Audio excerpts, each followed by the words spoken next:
এই মুহূর্তে আমরা দেখছি যে ইট পাটকেল নিক্ষেপ করছেন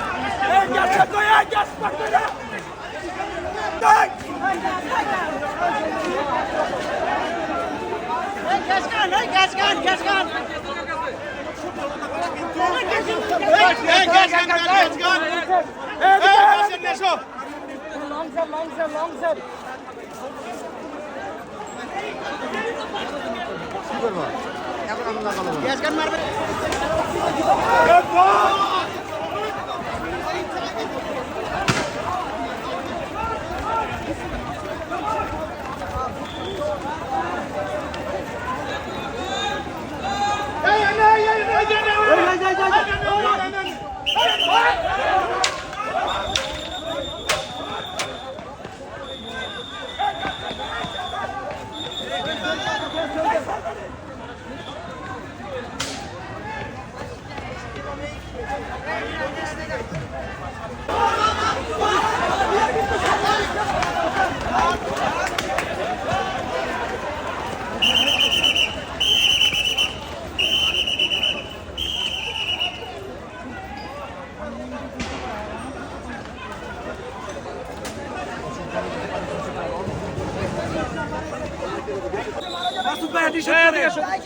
ভাইয়া নিষেধ করেন, ভাইয়া নিষেধ করেন।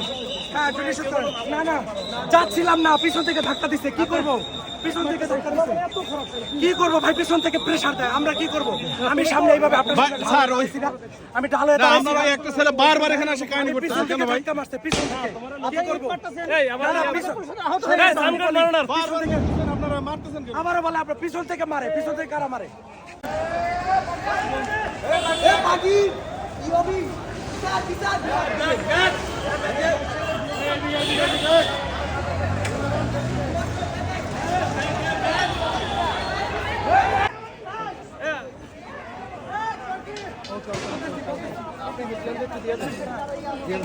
ওকে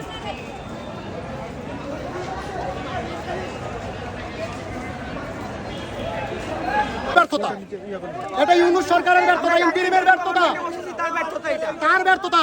আমাদের রক্তের বিনিময়ে গিয়ে তিনি ক্ষমতায় বসলো, সুন্দর করে ক্ষমতায় বসতেছে আসিফ নজরুল সার। আসিফ নজরুল সার মাদার চুদে এমন এমন কথা বলে, দেখছেন? আমি এখানে থাকবো, তারাই বারবার আক্রমণ করতেছে। আমরা শান্তিপূর্ণভাবেই এখানে আন্দোলন করতেছিলাম। আমরা কি আন্দোলন করতেছিলাম?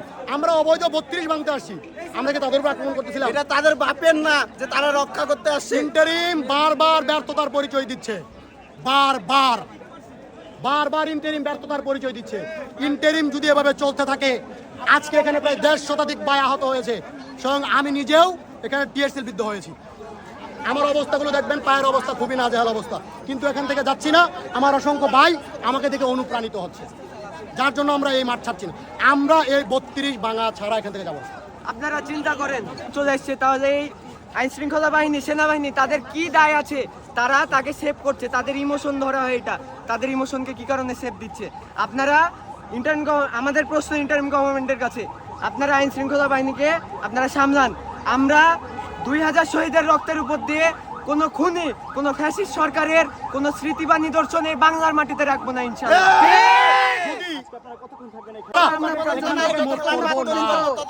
আমরা এখানে খেলার মাঠ করবো।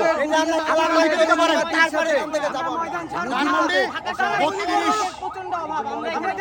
আমরা এখানে 36 জুলাই খেলার মাঠ করবো। 36 জুলাই এখানে লিখিতে হবে, আপনারা লিখিয়ে যেতে পারেন।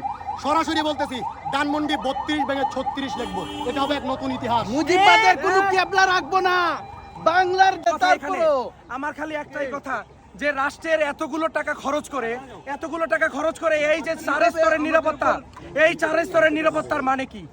আমি মাসুদ ভাইয়ের কাছে জবাব চাই, এই 4 স্তরের নিরাপত্তার মানে কি? আমরা এটা এখানে এসেছি ভাঙার জন্য, ঠিক আছে? এই 4 স্তরের নিরাপত্তার মানে কি? শেখ মুজিবের ভাঙা বাড়ি তারা ভাড়া দিচ্ছে। করতেছে আপনি দেখেন 32 ব্যাংকে আমরা